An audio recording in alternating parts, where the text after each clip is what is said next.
2 weeks from today is the presidential election, and last night's debate was a snooze fest. Both candidates played it safe, to the point where really nothing new was said. Who won, who lost is being reported along party lines.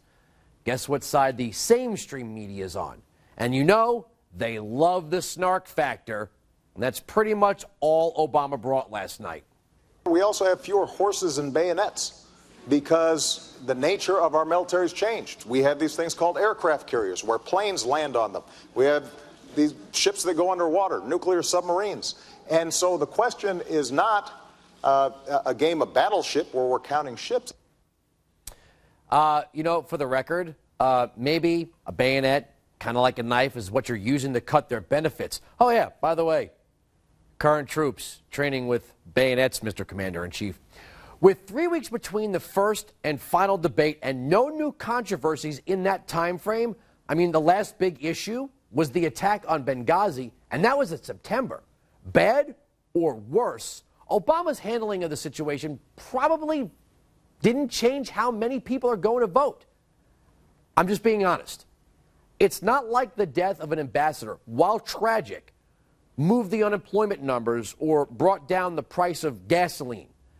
There's an old saying, no news is good news. Well, not so true for Obama. Unless the president delivers something big in the next 2 weeks, he's really got nothing to seal the deal for his reelection.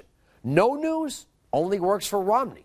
And Romney was right to play it safe last night. Look, with a come from behind to now 6-point advantage in the Gallup poll, Romney just needs to run out the clock at this point. Mitt Romney, look, it was foreign policy. He's not going to be the second coming of James Monroe, you know, the intellectual grandfather of American isolationism, or at least limiting foreign policy in the Western Hemisphere. I'll get to that in just a second. But he did say something that should interest undecided independent and, yes, libertarian voters. Is it not obvious that there's now a big split between Romney and Obama? Here's Romney talking about how we can make friends and create peace through trade. Trade grows about 12% per year. It doubles about every 5 or so years. We can do better than that, particularly in Latin America. The opportunities for us in Latin America, we have just not taken advantage of fully. As a matter of fact, Latin America's economy is almost as big as the economy of China. We're all focused on China. Latin America is a huge opportunity for us. Time zone, language opportunities.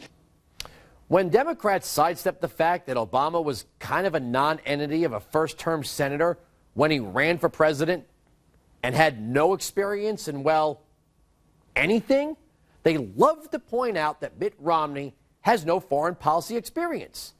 I got news for you. Mitt Romney has as much foreign policy experience as then candidate Clinton did.